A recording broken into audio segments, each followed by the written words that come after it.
May duda ka bang may ibang gumagamit ng Gmail account mo? Baka hindi mo alam na nakalagin na pala ito sa ibang cellphone o computer. Sa video na ito, ituturo ko step by step kung paano malalaman at paano agad tanggalin ang hindi mo kilalang device. Ngayon, open lang natin ang Gmail or yung Google settings. Open lang natin ang Gmail app. Kapag nasa Gmail ka na, pindutin mo ang profile picture sa itaas. Tap lang natin itong profile picture. Then, lalabas dito kung meron tayong mga Gmail account or Google account na nakasave sa ating cellphone. Halimbawa guys, sa akin dahil meron akong 4 na Google account na nakasave sa aking phone. So, pipili lang ako dito ng isa na gusto ko malaman kung ito ba ang Gmail account ko nakalagin sa ibang device. Halimbawa guys, okay na yan sa akin.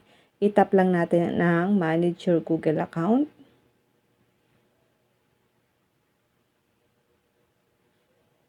Then, scroll down. Tap Security and Sign In. Dito natin makikita kung may ibang device na nakalagin sa account mo. Halimbawa guys, scroll down pa natin dito. May makikita kayo dito na your devices. Tapos pindutin natin ang Manage all devices.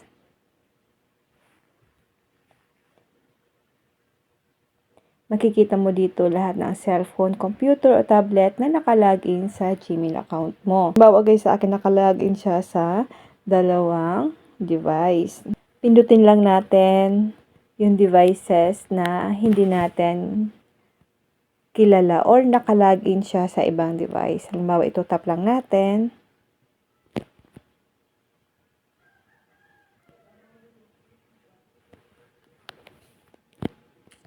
At itap natin guys ang sign out.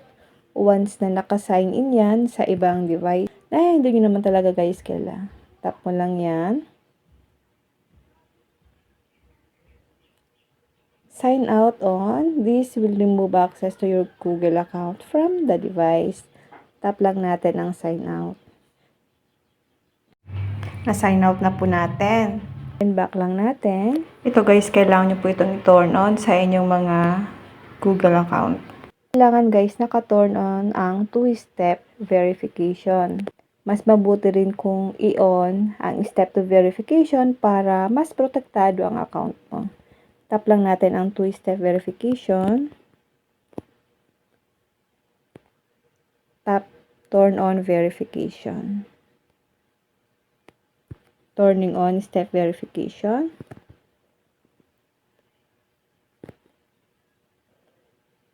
Tap lang natin ang done. Back lang natin. So, ayan guys, naka-on na yung ating 2-step verification. Kaya po natin guys, tinurn on ang 2-step verification para mas protektado ang account natin. Kahit may nakakaalam ng password mo, hindi agad sila makakapag-login. And then, kapag na-sign out nyo na po yung Gmail account nyo na nakalagin sa ibang device, mas maganda pong magpalit agad kayo ng password para mas secure. Palitan agad ang Gmail password. Gumamit ng malakas na password na may halong letters, numbers, at symbols. At ayan, ganyan lang kadali malaman kung may ibang nakalagin sa Gmail account mo. Kung nakatulong ang video na ito, huwag kalimutang mag-like, share, at follow para sa mas marami pang teach tutorials. And now, thank you for watching.